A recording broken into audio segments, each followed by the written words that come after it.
Tonight on The Breakdown, Mark Robertson joins the team to discuss potential options for the NZR after COVID-19 halts major sporting events. The Minister of Sport, Honourable Grant Robertson, discusses the overall impact on New Zealand sport. Plus, the team look at the last weekend of Super Rugby after the tournament gets suspended, and what a weekend it was.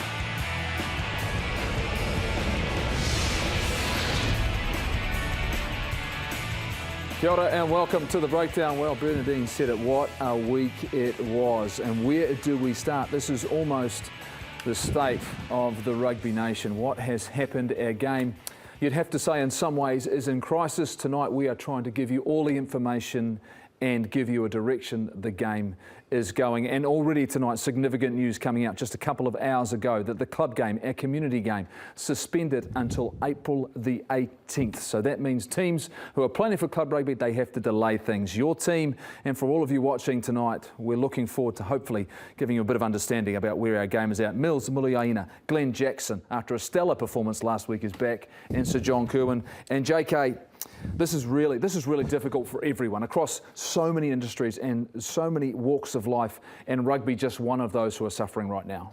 Yeah, look, it's a really stressful time, and I was actually quite anxious myself yesterday, and what I've learned about anxiety is once you identify what that anxiety is, you can do something about it. And I think all of our anxiety at the moment is the unknown.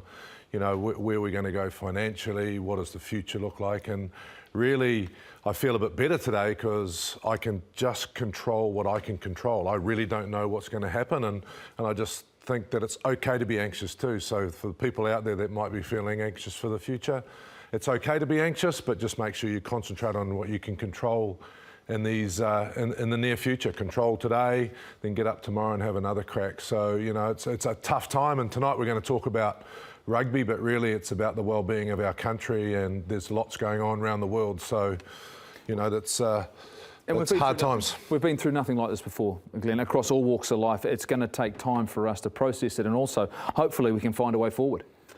Yeah, and the real concern is, as we've just seen, is the junior guys and senior guys who just love the game, love being outdoors, getting fresh air, being part of a team, you know, and that's been taken away from them for somewhat, but for obvious reasons. And it's about, you know, where do they go to from now in terms of the friendship and stuff, in terms of meeting each other and getting out there and having fun. And Mills, how have you felt about it all over the last few days? Oh, look, I think what's important is we're still in its infancy. You know, we're 3 days in since the Prime Minister said, you know, if you're coming back from overseas, you've got to go into self-isolation and things like that, and then all of a sudden all the stuff's sort of coming out. So I think, you know, as the days go on, that's when we've got to be, you know, we've got to understand that, you know, that all the right people have made the right decisions, you know, for the best of our country and the best going forward. So we've just got to, I suppose, you know, get reassurance from that all the right people have made the decision for that sort of case. How am I feeling? I think it's just that. It's just being able to get that information, and once we sort of know a wee bit more, and as I said, you know, 3 days in, there's still a few more days in, and the right people are making those right decisions, and they're talking about it. And what we're finding out though, JK, across all walks of life, there is more and more information going out there, and people are getting help and are getting support. And we saw today, even from the government, they are finding ways or looking at the best ways to assist people so they can work their way through it. Yeah, look, this is a worldwide crisis. I think the beautiful thing about our little country down here in the South Pacific is we can take some real steps to curb it now, and if we do the right things now, then maybe the impacts won't be as bad as what we're all feeling or what we're all worrying about. So some of the big decisions that are being made are really for the health and well-being of our country. And like Mills said, it's early. Concentrate on what we can control and what you can control, even around the virus. You know, wash your hands, do those things that you're getting told, and just try and do the best for the country, because the quicker that we get on top of this virus, the quickest we get back to normal. Live rugby league, live sport again, back to work, all those types of things. So, look, we know, yes, there's been a lot of challenges. There's a lot to talk about. There are plenty of headlines surrounding this game, and Bernadine Oliver Kirby, as always, in her expert way, in her succinct way, is going to give us all of the details. I will do my very best. Well, look, the Highlanders, they flew in from Argentina today, exhausted, yet they didn't play a match. Their game against the Hawaris was cancelled due to COVID-19, and they shared the points. And because of the measures put in place by the New Zealand government, the Landers, well, they now hunker hunker down in quarantine for a fortnight. All Super Rugby is on hold indefinitely, and as we heard from Jeff in the panel, club rugby now too. Club footy is already on the back burner in Australia, and this is how quickly things are moving. It's suspended until May, but I've got updates coming on my phone. Just 9 minutes ago, we've discovered that Raelene Castle, the rugby boss in Australia, is basically calling for calm. They've asked for a bailout from higher powers, and it's not coming anytime soon. So she is even calling for calm. It is accelerating at a rapid rate. Globally, it's in a holding pattern. England's Rugby Football Union, that's halted all levels of the game until April the 14th. Even coaching clinics for the little ones have been banned and canned. And it's not just rugby. The latest sports affected here, league. Those travel restrictions, they're going to keep the Warriors in Australia, where really they need to stay if they're to remain in the NRL. Also heading to Oz, the Phoenix. All of their remaining A-League games, they're going to be played across the ditch. Netball, well, the ANZ Premiership is largely unaffected due to its domestic status. Games are being played in empty stadia. Not ideal, is it? But at least games are going ahead. They're being played. All other netball is postponed. That announcement from Netball New Zealand this evening. And is it the ultimate goodwill gesture or a reality check perhaps? AFL players in Aussie, they're set to take a 20% pay cut to ensure the survival of their code. So what about our next generation, the next level of national reps? Well, while schools here have yet to close, Sports NZ is suspending all events on its national calendar. Some events will be postponed and reviewed on April the 6th, but others are going to be cancelled, like rowing's Mardi Cup. But bringing it back to rugby, to the players, the fans, the businesses and the support structures directly related to our national code, they're all in a holding pattern. For how long? Well, nobody knows. But ultimately, measures must be put in place to ensure sport remains accessible and viable as a hobby and a business. What are those measures? Are there any? Well, Jeff, you spoke with Sports and Finance Minister Grant Robertson late this afternoon. Yes, I did indeed. We all know what's really important right now, of course, is the health and well-being of our population. But I asked Grant, who is the Minister of Sport, where's sport fit right now in the government conversation? Yeah, well, actually just today we've been having conversations with Sport New Zealand, who are the body in government who look after sport overall. They've brought together representatives of the sporting codes to start the conversation about where do we go from here. You know, if we look around the world, and you'll know this more than anybody, professional sports basically ground to a halt everywhere. And as a result of that, that obviously affects, you know, not only Sky Sport and others, it also affects the funding of sport overall, partly because a lot of sports in New Zealand make their money as a result of Sky Sport and others who pay for rights. And so this is going to have a big impact not only on professional sports people, but on rank and file grassroots sports people. So from a government perspective, we're trying to get ahead of that, pulling everybody together and seeing what we might be able to do over the next few months. So what do you think then the priority should be maybe for individual sports right now? Yeah, look, obviously that is up to them, and, you know, it's important that the government doesn't get in and start, you know, trying to control what sports do. But I've certainly heard from the likes of the NRL where they're looking at player payments at, you know, at that elite level. Obviously everybody's looking at how they might be able to run different kinds of games. You know, obviously both Australia and New Zealand have now got mass gathering policies that are going to make it very, very difficult to get a crowd along. But I'm sure over time the sports will be working out what they can do. But clearly at every level from the elite sport down, people are going to be having to hunker down over the next little while. One of the big issues here, of course, is that none of us know how long this is going to last, and then once we're through the worst of it, how quickly we can get things back to normal. But it's going to be some considerable length of time. Everyone's going to have to come together here and work together to make sure that when we do come out the other end of this, we've still got a thriving sporting community. In the meantime, how do you share that information? Who's responsible for that? Who is responsible for what the direction that sports go, and what role does the government play in that? Yeah, well, look, as I say, each individual sport's its own, you know, private entity, as it were. But obviously, the government, we also do quite a bit of funding of sports. And so, as I said, Sport New Zealand's brought those code leaders together today to start to map out a plan. As the Minister of Sport, I asked them to come back to me with effectively what a recovery plan for sport would look like. Now, I can't guarantee that the government will be able to fund that, or indeed even much of what has been lost in the last last few weeks, but we are endeavouring to see what we can do, get alongside those codes, work out what we might be able to put together over the coming months. But just so much uncertainty at the moment, Jeff, it's just really, really hard. Look, I know, and the country knows how passionate you are about the game. So when you start looking towards the major national sporting bodies, has there been any direct contact with them, particularly the likes of New Zealand Rugby? Yes, there has, and that's exactly the conversation we're now having. Rugby's in an interesting position. I mean, at one level, it's the sport in New Zealand that, has the biggest commercial revenues and so on. But they, as you know, well before this, had undertaken their review and were trying to sort of basically do a root and branch look at the game. That piece of work's now going to have to be undertaken in quite a different context. But yeah, absolutely contact there with New Zealand Rugby, with New Zealand Cricket, with netball. All of the big sports are part of our conversation. In many ways, it's probably the smaller sports where you've got to maybe see the immediate impact. Some of those national level bodies for the smaller sports run on a bit of a shoestring, but we're trying to collate all of that information now. And these are just completely unprecedented times. I mean, just imagine if you and I, when we saw each other in Queenstown, only a few weeks ago, wouldn't have contemplated the fact that there'd be no NBA, that there would be no Major League Baseball, that there would be no English Premier League, or that there would be no Sanzar competitions. This has moved so quickly that we've all just got to take a moment now to work out where we think it's going to go in the next few months and how we can rebuild. Can you in some ways anticipate maybe some of the social impact this might have? The fact you're talking about cancelled competition, clubs not being in action, I mean, is that something you're considering as well? Yeah, look, I'd put it at probably coming from another direction. That's around the sort of the mental health thing. I mean, for participation in sport is actually a really important part of a lot of people's mental and physical health. It's where your mates are, it's how you stay connected to your community, and things are going to be a bit different in that regard for a little while. There is still the ability at the moment to be able to undertake social sport and so on. That's still there. There's some guidelines around social distancing that have been put out, but it is still possible to go out and have a kick around with your mates at this time.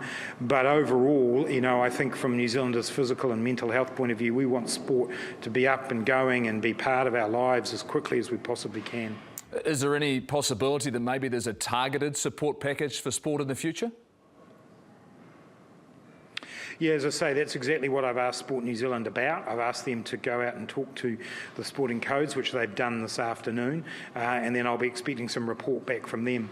The issue we've got here is, of course, that every sector in the economy and society is going to be looking to do the same thing. I've got friends who are musicians and artists. Their gigs are drying up.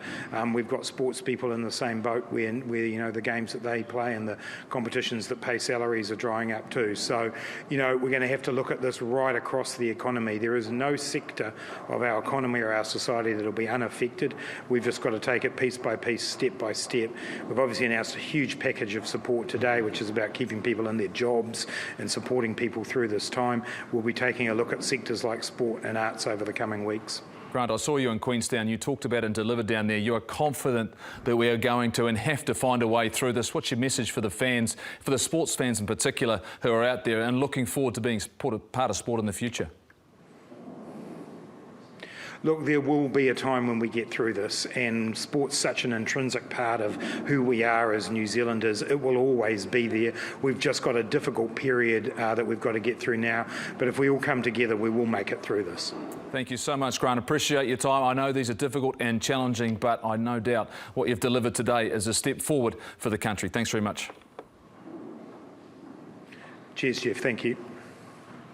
Look, great to be able to get Grant on, to take his time out of today, a day where he's delivered a huge package, but I think he understands the role that sport plays in our community, JK, and he talked about the mental aspect of it, the fact that anguish that a lot of people are going to go through, and the part that they may be missing now, right, in terms of their lives, given that sport is a big part of our community.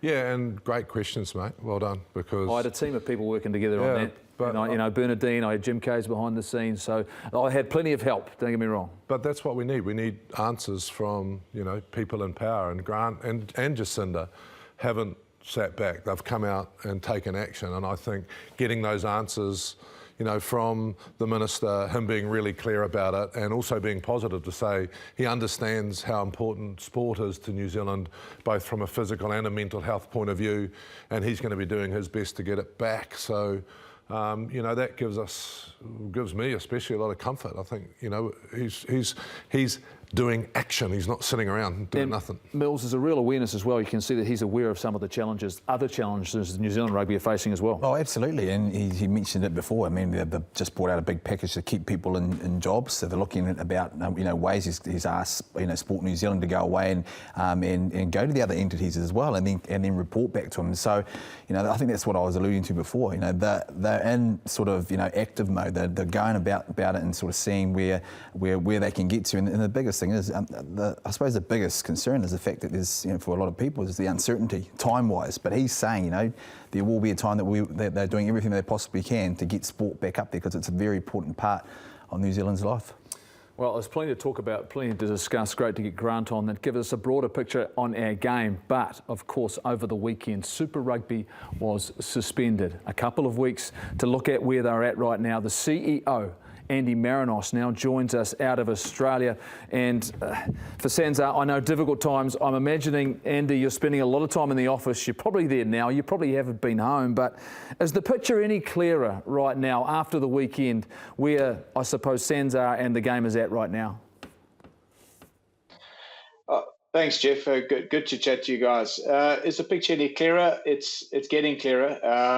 It's been an unprecedented time since Friday morning. There's just been, no sooner put a whole set of plans in place and 24 hours later, those plans, you put them on the back burner and you got to start all over again. So it's a very fluid, very dynamic situation. But, we remain very optimistic that, through the hard work and commitment of multiple stakeholders in this process, a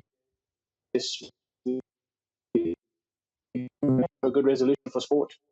You talk about a resolution. If things are positive over the next couple of weeks, when do you think a return to rugby would be considered, and when would you start talking about it? What do you need to see and hear? Jeff, at this point in time, we took a decision to temporarily suspend the competition for 2 weeks. Obviously, the border constraints that we have made it practically impossible for us to continue Super Rugby in its current form. But as soon as sort of 12 hours after we had received all these border notifications, we were hard at work looking at alternative competition structures based in the three major geographies, South Africa, Australia, and New Zealand, and starting to work through different permutations because our whole point of what we're trying to get to is get rugby alive as soon as possible. And as we've heard from your Minister of Sport and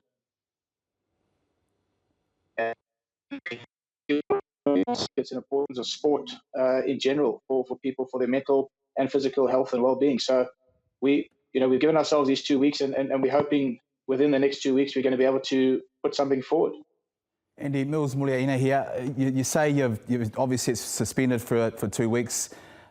Being optimistic, if that sort of goes through and it comes to fruition, have you guys started looking at what the Super Rugby competition, the rest of it, could look like? Yeah, Mills, we have. It's very much in its infancy. The uniqueness of our joint venture is there's multiple stakeholders that we've got to engage through this process and get everyone aligned and across the line. But certainly all of our initial conversations, everyone is very committed. We look at a strategic partner like Sky Sports and all of our other broadcasters. They remain very committed and very willing to work with us. So I think the big thing is, especially from New Zealand, live and exclusive back across the platforms in New Zealand. But what does it look like? We are looking to regionalise the competitions. That's the most sort of practical and makes the most amount of sense. It's probably the easiest coming out of New Zealand with a number of teams. It's slightly more complicated when we look across in Australia and South Africa, given we have teams from other countries playing in those conferences. So, these are all things that we're considering. And, forgive me for being a little bit vague, but I don't want to be saying anything that I haven't really got a firm handle that we'll actually be able to deliver that until such time as we've done more work on it. Andy, JK here. The AFL players have come out and talked about some pay cuts. Rob Nichol from the New Zealand Players Association is talking about those as considerations. I mean, are the players part of your conversation about what the future looks like? Absolutely, and John, to engage with their players' associations and keeping those guys on board, and so no decision that we do take is ever devoid of having input from the players, and it certainly won't be the case in this instance going forward. Andy, how you go, mate? It's Glenn Jackson. Mate, just looking to the future, in terms of the Rugby Championship, have you gone that far down the track and how that looks like? Jacko, not really, to be honest. We just sort of really focusing on what do we need to do to get rugby alive and back on the platforms as soon as possible. Looking ahead, all the plans that we have in place, if it's largely going to be dependent on border control and containment of viruses within the teams as to whether or not we're going to get that competition up and running. I think the most immediate challenge for us, looking just ahead at the Super Rugby, is also going to be, what's going to happen with the July window, and sort of does kick out some different permutations for us in terms of the scope and the length of what domestic offering we can put in place. A question around the financial implications, because you were quoted quite heavily over the weekend of the fact that some of the I suppose, fragility sitting through SANZAAR right now, and you talked about, the window of opportunity, maybe the fact that those challenges. For you, what would it take for you to be able to look, not just for this season, but be able to look in the next 2-3 years to have a little bit of that certainty? But are you confident that financially you are going to be able to push through this if you get back on that field pretty quickly? I remain confident, and look, a lot of it, Jeff, is hinging on the strength of our relationship with our broadcasters and our sponsors and our other stakeholders that are so inextricably linked into our game and heavily invested in our game. Because it's no secret, there's a fair degree of dependency on the revenues that we is on our fans and the people that are coming through the turnstiles every week to support the teams. So it's a whole ecosystem, and that's why for us the emphasis in keeping rugby alive and working as hard as we can with all of our stakeholders to work through this, because it is something we've all got to sort of join hands and accept that there's going to be some pain along the way, but we've got to link up and push through together. But that this situation has left us in a very precarious financial position, absolutely, as it has for many industries across multiple sectors. We're no different, but the unique thing for me about the resolve within rugby is we are able to face adversity head on and work ourselves through it. Andy, I sense there's a real determination from you and your team of people to get the result that everyone is looking for, but I know there's plenty of things you have to consider. Thanks so much for being patient, giving us your time, and we wish you all the very, very best, and we look forward to speaking to you soon, hopefully with some real positive outcomes. Thanks, guys. Thanks for having me on, and really appreciate all the support. Look, there are unenviable positions, isn't there, across all of these competitions, Jacko, and you think about all of the pieces that come together. It is not going to be easy to put a plan in place in a couple of weeks, but it seems as though all the right players might be at the table. Yeah, like Andy's a great guy, but he's got a very small team, like it's sort of run by the CEOs of the unions, and so there's a lot on Andy's shoulders to try and get this right. And I think, he's a good man. You can see his heart's really in the sport. And, we just hope that everything comes out of it. But he's the right guy to sort of lead it through, I think. And a determination, Mills, as well, to look at the structure of the competition and look at the 3 conferences, and if they can, make that still work. Yeah, regionalise it, and that's what he's saying, right? Exactly that. As soon as he mentioned that, straight down the piece of paper. Because regionalise it? Yeah, I mean, and that's the thing. You're thinking derbies, right? Well, I mean, how good would that be? I mean, they've obviously know there's a 2-week window, and I'm being very optimistic that we can get, through this. And then all of a sudden, what does it look like? I mean, if they have to go into regionalising it, but the challenge is, for the other countries, because we've got 5 good teams here, but the challenges for the likes of the Australians and the Sunwolves and the Wallabies, exactly. Yeah, out of adversity comes strength, right? And I saw you write it down, Millsy, because we've been talking about a change to Super Rugby, and maybe this is an opportunity to go regions and look at it differently. So the game has been looking at itself in the first 3 months. Now adversity has hit us, and it's a good opportunity for people to take a step back and go, okay, we have to change now, we don't have a choice, and some good stuff will come out of it, I'm sure. In terms of the players, I have no doubt, Jacko, you've been there, we've all been there, the fact when it comes down to it, if you're training and you're ready to go, your instinct, your desire is still wanting to be out there and playing, right? 100%. It'll be really interesting to see what actually Super Rugby teams are doing now, because, I mean, there's no way they can just park up and go on a ticket tour around the island until, they could be playing in 2 weeks. So it'd be really interesting to see what actually is happening within the squads right now. Mate, I look forward to how SANZAAR work forward. They've got so many people on their side. We've got so much to talk about after the break. We've heard from the government. We've heard from out of Australia and SANZAAR. It's time now to hear from inside New Zealand Rugby at headquarters. The CEO of New Zealand Rugby, Mark Robertson, joins us.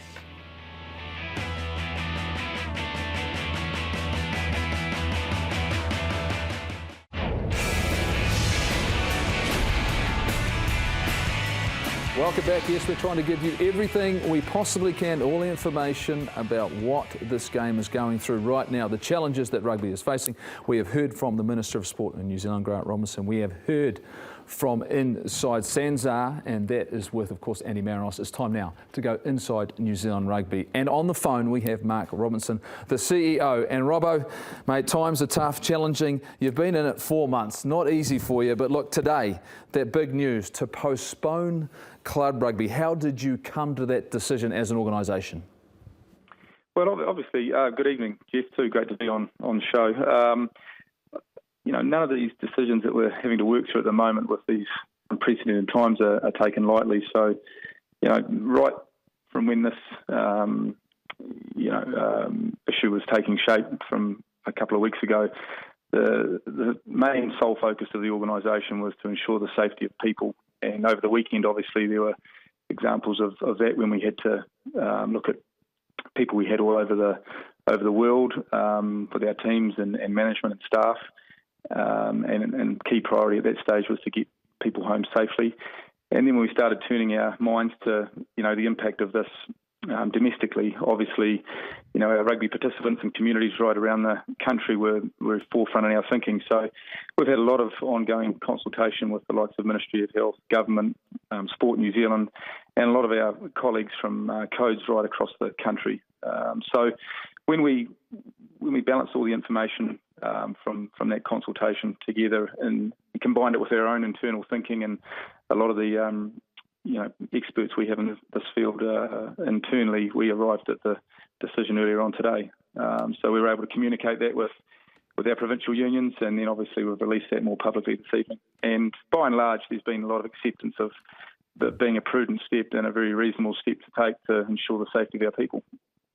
Robbo, JK, bet you this wasn't in the job spec, mate. When it rains, it pours. Amazing 4 months for you, mate, and just congratulations on the way you've handled it so far, because not an easy time for our game. But what did you need to consider when it was apparent that Super Rugby, was about to be cancelled? Well, like I said earlier, JK, the focus was on people primarily, and we take that very seriously. Our people, one of the core reasons why we've been successful as an organisation and as a rugby country for that matter for a long time. So that was forefront of thinking. Now we've got everyone home. The attention starts to shift to focusing on how we can make the best of this situation. So around the competition itself, obviously we've agreed, and it's been very clear that we've paused for 2 weeks, and we're quite excited about what we're starting to develop with our super clubs, with Sky obviously are heavily involved in some of the discussions we're having around what alternative products might look like. Our own people around high performance, our commercial partners. This is a process which is quite complex and detailed, and we just have to make sure we take people with us and think through all the permutations. But we'd like to think by the end of the week we're in a situation to share more detail, but it's obvious that this is going to be sort of revolving around a domestic sort of shaped competition, and we've got 10 to 12 weeks to look to provide some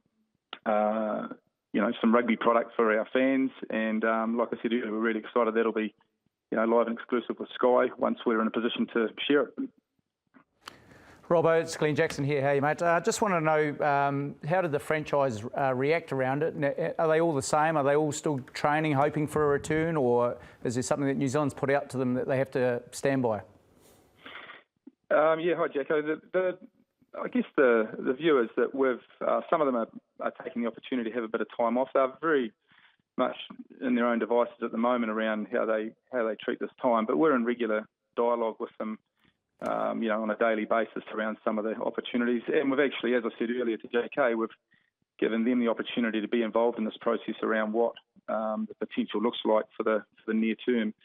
So we've had some great ideas and feedback from them around not only what it might look like on the field and some potential innovations in that space, but also a wide range of thinking around how we make the best of the situation to help drive revenue, manage costs, provide something different in this market, because we know people are going to be interested. There's a lot of restrictions around what people can do at the moment, so we're very mindful of what our fans want at the moment, and this is a fresh opportunity we've got, and we've got to take the positives from it to make something exciting out of it. Robbo, Nils Muliaina here. We've just had Andy Marinos, Sansa CEO, on, and he mentioned, this obviously suspended it for 2 weeks. But should we come, at the back end of that and come clear, and I understand it's really cloudy, he's talking about regionalising, the rest of the tournament, a possibility in doing that. Would that be something the NZRU would be, very happy and excited about? Yeah, like I say, because of the restrictions in place, Millsy, we're sort of working to that brief at the moment around having to think creatively around a domestic type competition. But we're obviously working, as I said before, with a complex range of relationships in this, and we just have to work with a whole range of different people in achieving that. So yeah, we think it's a positive step. SANS are obviously coming out initially to advise of the decision, and then they've been very positive and constructive in the way they've allowed the national unions to get on and work through some different scenarios. Mark, Grant Robertson, he indicated that he's had some conversation or contact, particularly as the Minister of Sport, with New Zealand Rugby. What has that looked like, and how much is that is helping you guys work through this, but also looking at the game going forward? And is any of that discussion particularly around the financial side of things? Well, no, not to date. I mean, the primary focus, as I said before, Jeff, is about people, and so they've had we've kept them briefed around what we had to do over the weekend, and we've certainly had discussions leading into the decision today around club rugby. I think it's incumbent on us as New Zealand Rugby to take ownership of this issue and look to understand the size and magnitude of what we're facing before we reach out to anyone external, and we're going to own that. We're an organisation with a high level of capability in the business. We've got a board that's very engaged, obviously, at this time. So we're going to take some time during the course of this week and probably into the early part of next week to craft a bit of a plan around this. And then I think we'll be in a position. We have a pre-scheduled board meeting next Wednesday. We have a get-together with our board on Friday for a bit of an update. So after those two meetings, we should be in a position to communicate with stakeholders and any other core partners by the back end of next week, and we'll be sharing more information then. Far too early at the moment to say anything about assistance or anything like that. We know it's positive that people are reaching out, and people certainly care about the game in the country, so we know we've got a lot of support, but we just need to take a little bit of time to understand exactly what it looks like from our end first. Anything changed with regard to the All Blacks, or is that way too far in the future for you to start thinking about? But at the moment, we're working on the basis that the Welsh tests are being planned for. There's been no discussion, either with Wales or anyone else, for that matter, that they won't be going ahead. But we all know this is a highly dynamic and rapidly changing sort of environment, JK. So we're going to have to just wait and see how that plays out. But at the moment, we're working on the basis that those games are scheduled to be played. The New Zealand Rugby Players Association have sort of come out and considered pay cuts. How important is it to have their support? Oh, well, they've been fantastic through this period, in the last 3 or 4 days. And I spoke to Rob Nicholas earlier this morning on a whole range of things. It's premature to probably go into the detail of what that might look like, what those discussions might look like. But it's clear, as I said earlier, that a whole range of partners are coming together and stakeholders at the moment to be supportive and to really focus on what's good for the game. And that's, hugely exciting for us because, at times like this, I guess, and we've all been involved in the game for, a long time, the values and the core beliefs that underpin our game in this country over the last 125 years is really starting to shine through. So that's heartening. I think, for now, we just have to understand, as I said earlier, the size and magnitude of the challenge, and then we'll be working in a bit more detail with partners going forward. Robbo, look, Tapuna under-13s are starting training next week. Bay under-19s tomorrow. Referees are training. What's the message to the wider community out there that just want to know what they do? Well, the directive, and there'll be some more details coming out tomorrow, but we're signalling that we don't, we shouldn't be playing competitive games of rugby and contact, traditional games of rugby. So that doesn't stop, clubs and schools and teams getting together and training, and we'll be providing some protocols in the next day or so to say what we think training in that situation looks like without contact, where we can take the appropriate precautions to ensure that, we don't put people in harm's way around this. So the appropriate distances might be the appropriate kinds of drills or training sessions. But our team are working very, very hard on that and making it available as soon as possible. Mark, you've been through an independent review. There's a number of things that have been identified and this is before the coronavirus came along. You're now having to deal with this. Is there a way for you? Do you look at this as an opportunity? Everyone's talked about the word reset for New Zealand rugby. Is this a way, as a group, you can in some way start, I suppose, as we get through it, start forging that new direction?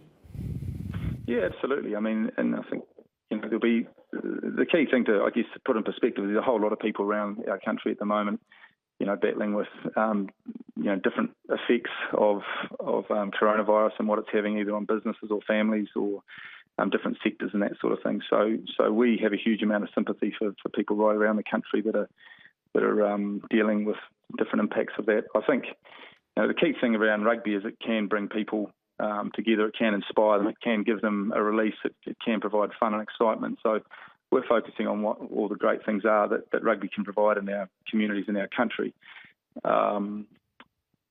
So that's first things first. And I think beyond that, in terms of the future, business model and the future of the game in our country, absolutely we see it as an opportunity. It's a huge challenge, but I think anyone will tell you they've been through challenging times in business or any other facet of life, that out of those things come opportunity. And we're really focused on trying to understand, again, the magnitude of the challenge, and then we'll be, quickly and with a fair degree of urgency, putting plans in place to be able to work through it. We remain optimistic and really positive about what the future looks like. We just need a little bit of time to understand what that's actually going to look like. Mark, I think you can trust that you've got the rugby community, you've got all of us here, I'm sure, at Sky, and the rugby fans out there right behind you, and they're wishing you all the very best in the short term and then going forward. As always, mate, thank you so much for coming on the show tonight. Thanks, guys. Appreciate it.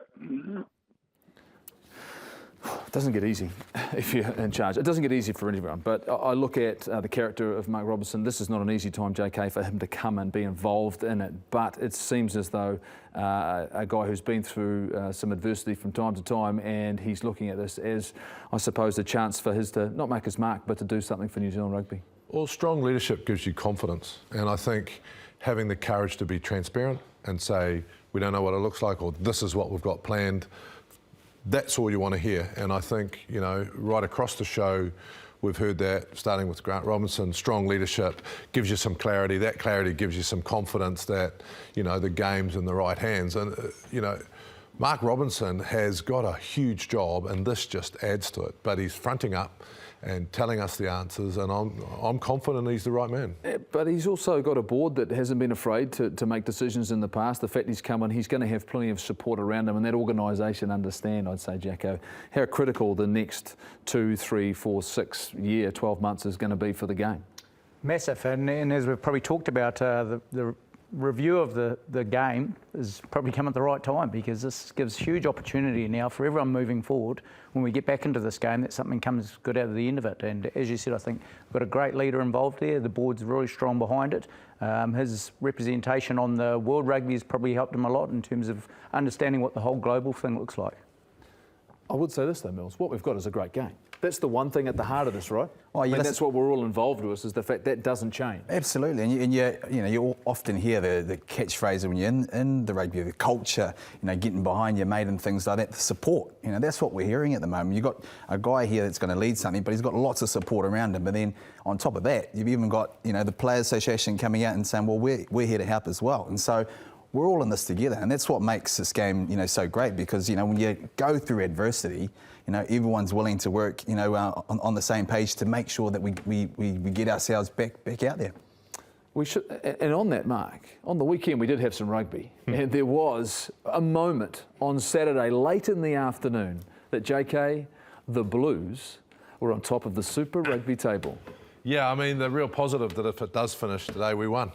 Well, no, you didn't, because the Crusaders went out and played, and they're back on top. So if there's the new competition coming out, so we're all going to look forward to it in 3 weeks' time, the Super Trophy comes here, and the Blues have it. There it was, the live ladder.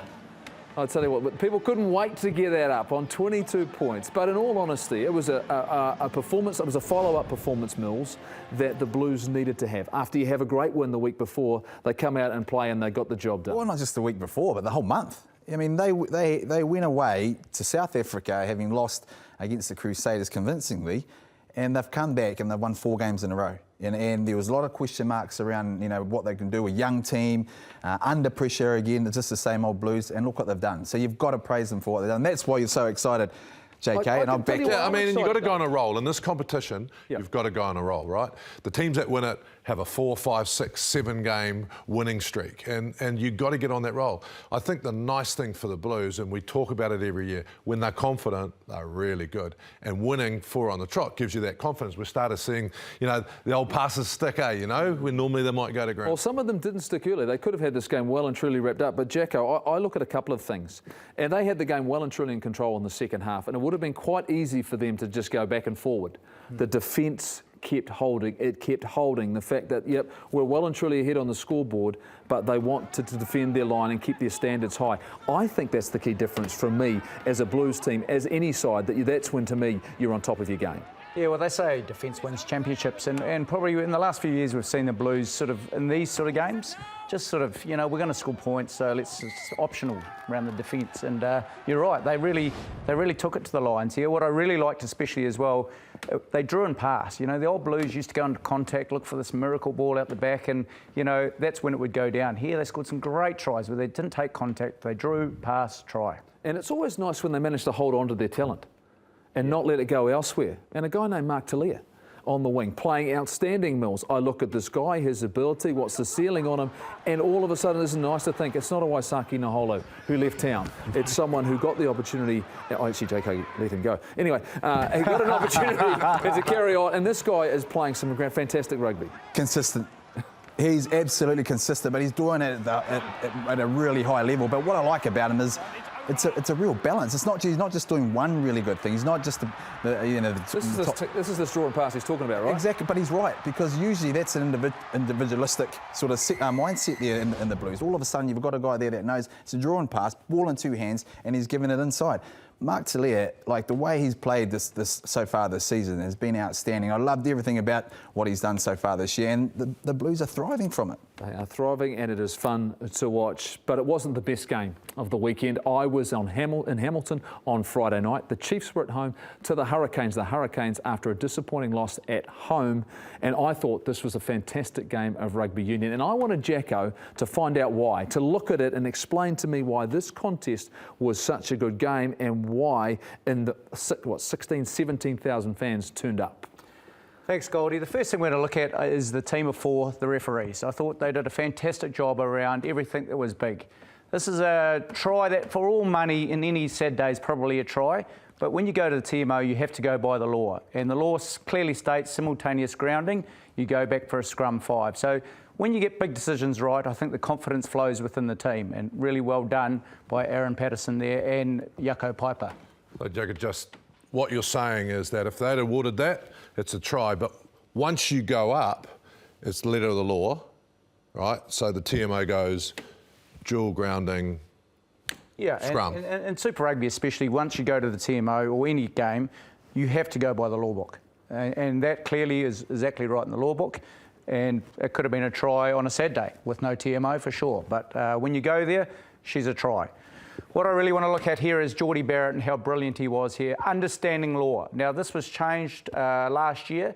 The whole reason around why it was changed to make it easier for the AR and to keep the ball in play. And Marius van Desthuizen is a fantastic AR and knows the law. I'm sure if I was on there, probably the flag would have gone up. But what he did here really well is he clearly lands back in the field of play. It's got nothing to do with the ball crossing the plane of touch. This was a huge moment in the game. If the Chiefs kick this out, they're on attack and it's probably game over. So I know the Hurricanes have been practicing this all year for this exact moment. Geordie knew exactly what he was doing, and it's actually a bit of brilliance. So, Jacko, what you're saying is that if I was a forward, I could run out and jump, catch the ball and land in field, and it wouldn't be out, it'd still be my kickoff. So it's all about where you land with the ball. You can catch it outside, which is the law change, right? Yes. The ball used to be out as long over as the your line. feet are obviously in there. Got to be in the air. Yep. Nice. So Yako Piper, for me, is one of obviously the best referees in the world. He did his 111th game in this game. Now, there's probably 4 or 5, maybe even 6 infringements in this tackle right here. And he's gone for a good old-fashioned unplayable. He's not going to pick a decision. But what I really want to look at is you would have had, if he got a penalty, one of these halfbacks would have been in Yako's ear for the rest of the game. Here, they're debating on who's going forward, who gets the scrum, bit of a chat. That's what rugby's about. Two boys talking about what's next. And that is some class from Yako Piper in terms of understanding the situation. I reckon We they're can't talking see about what TJ No, I reckon they're talking about what TJ's saying there. I reckon they're talking about who's going to pay for the cappuccino. Yeah. Halfbacks are always niggly though. Have you known, like, they like that worldwide, aren't they? Well, put it this way, if it was a penalty against Wellington, TJ would have been a lot worse than that. And that's what I'm getting at. He controlled the players on the field. They had trust in him. Now we look at some first phase play, which I'm sure everyone in the studio loves. Really good move. Not often would you see the 10 go the line and pass back into the halfback. And they've found a weakness in the Chiefs here in terms of the tail gun. And this is a really good play from first phase. They would have trained it all day. Sure, they got a bit of luck here with this pass hitting the ground. But then Geordie Barrett's class, which he was in this game, finding the space, and another wonderful try for Lamb early in the game. Really, really good stuff from the Hurricanes. The next bit we want to look at, really, I think, was the turning point of the game. If the Chiefs score here, she's all over. If the Canes score, they get back in the game. But they turn the ball over here, and all I want to look at is Damien McKenzie and Vince Arso. Fantastic work rate from both players. Really good chase from Lamb, obviously, to cut him down here, Sean Stevenson. But if Vince Arso doesn't make that tackle, she's all over. And to see where he started just really shows where the Canes are at for me in terms of work rate and understanding playing for the game. Last point I want to make here is this is when TJ Perenara is in the sin bin. When they scored here, I was also at the game, Goldie. I thought the Chiefs were going to win by 30 points. It was a good try. The Chiefs now got to go ahead. And it really looked like for me that the Hurricanes sort of lost their bundle. Really, really gutsy and good coaching, I thought, when TJ came back on.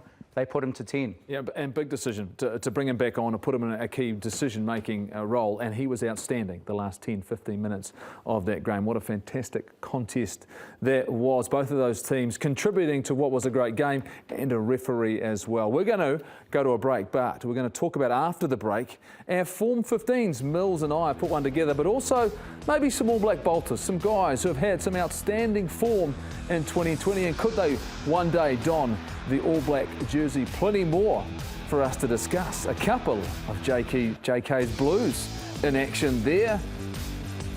Asafa Amua. We've got plenty more to talk about after the break.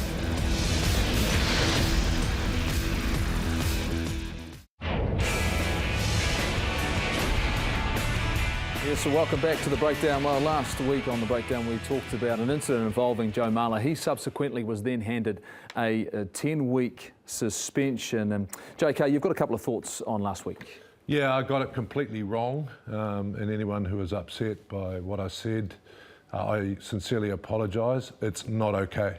So I'm pleased that he got the ban. All right. We're going to focus now on guys who have been in form, have done the right thing, have been playing the right way through Super Rugby, and we're going to pick apart Mills's form 15. I'll go after him, but first let's go at you. And you've got your team, you've put it together. Explain why some of these guys are where they are and what they've done. I'll tell you what, I've been stitched up first and foremost, having put my team first. But here it is. Well, can I say, when I look... No excuses to start with. No, but man, we often talk about how much talent we've got in New Zealand. When you look at the form stuff, and you can easily have 2 or 3 teams. But here's my team. Joe Moody at number 1, Cody Taylor, Tu'unukuafe, Patrick Tupolotu, I think, is in great form. I've moved Cullen Grace to lock because I think, he's playing... This is my first thing. Why are we... If guys are forming... We're not picking specialists. Play them in their positions. Well, I'll tell you what. He's taken 19 lineouts for the Crusaders. He's stolen 3. Flanker. Yeah, I know that. And so that's why he's now a locking option for me. He's played lock at high school. Mills, you're kidding yourself, mate. No. And then obviously Boshier for me. He's been an outstanding form. And the reason why I've got him in there because there's so many other... You can't change the subject that quick. What about Barrett? You can't go from... What about Barrett? You just, nah. Which Barrett? Scott Barrett. The lock. The lock you've left out. Yeah, he's only played like 1 game, isn't he? Yeah, 1 game. He's only been back 1 game. So really, I put Patrick in there. So you talk about Lachlan Bosch here because I can understand where you're coming from here. Are you talking this here guy as a potential All Black, like everybody else is talking about, given his impact? The Border Collie, mate, he's in. The Border Collie, according to JK. I believe he is. I think he'll be a bolter. I love the way he goes about his game and the way he fetches. I want to get back to that fetching game. I know, Sam Cane's often been described as that, but he sort of brought a different sort of style to his game in terms of the physicality in defence. So I've kind of gone with an overall picture. Someone that's a fetcher, someone that's good at a hard tackler, and then on the other side... He's getting fired up about loose forwards. All complement each other. You've got the Crusaders and the Chiefs inside pairing there together. Yeah, and then I've got Hoskins to Tutu. So you can't leave him out the way he's going. I mean, we're looking for a number 8, right? Yeah, exactly. And so he's my number 8. Brad Webber, to me, he just brings that energy and what he's done with the Chiefs and also his experience. Cruden's not available, mate. Well, this is form team. This is not an All Black. Oh, you're not worried about it? No, I'm not being All Black selector. I'm not being All Black selector. Maybe one day. Anyway, and Mark Telea, I'll put him on at 11. Lau Mape, well, mate. You haven't been watching good. So actually, we can say more because you've got Leonard Brown, Reese and Havili. David Havili, of course, has been in great form, but I've picked guys who are fit and available. That's what I've got. We're moving on to your team. Yeah, we're moving on. Now we can pick apart. Now pick apart. Come on in. Come on down because I put you guys this agree together. with my team or not? Look, I'm looking at guys. Any Highlanders out there? Any Highlanders, mate? So it was tough. This was really tough. I went on form. I went on the guys who are playing well, and there are everyone in another position. I'm not sure I like my photo here, but anyway, Moody, Aumua, Jaeger. I think Tuipulotu and Barrett, Boshier, Tom Christie for the Crusaders, outstanding. Hoskins to Tutu, I can't argue with this. And let's look at his game because we went into this season, Jacko, and we're talking about what is Akira Ioane going to offer. Well, it's been too difficult for him to get an opportunity because this guy has been so good. Absolute class. I mean, there's little things like that pass there didn't go quite to hands. There's just little bits in his game that still can be improved. But I think he's been the mainstay behind why the Blues have been winning. I think his work with Sam Knox has been phenomenal. So a good 8-9 combination. But he makes the game look easy. He's athletic. He's exactly what the All Blacks need at number 8. Second efforts for me. Yep. He doesn't give up his legs. So when he goes into contact, and some of the teams he's been playing are big South African boys, and he doesn't give up. 97% tackle percentage, not missing tackles. And there's 38 of them. He's involved in the game. 70 carries. If you look at the insides, for me, I'm very much the same as you. I think those inside channel, Webber and Cruden, been very, very good, so influential so far in the season for the Chiefs. But of course, this is difficult. I'm keeping guys in their specific positions. Goodhue and Rieko Ioane, I think his impact at centre already has been seen for the Blues, and for me, he is the form out-and-out centre. I'm not moving guys around like moving Leonard Brown to see. He's been playing at second 5, still been in great form. I think Sean Stevenson really stepped up. And if David Havili was fit and available, I would have him in that 15 jersey. So you're saying Rieko Ioane for centre for the All Blacks?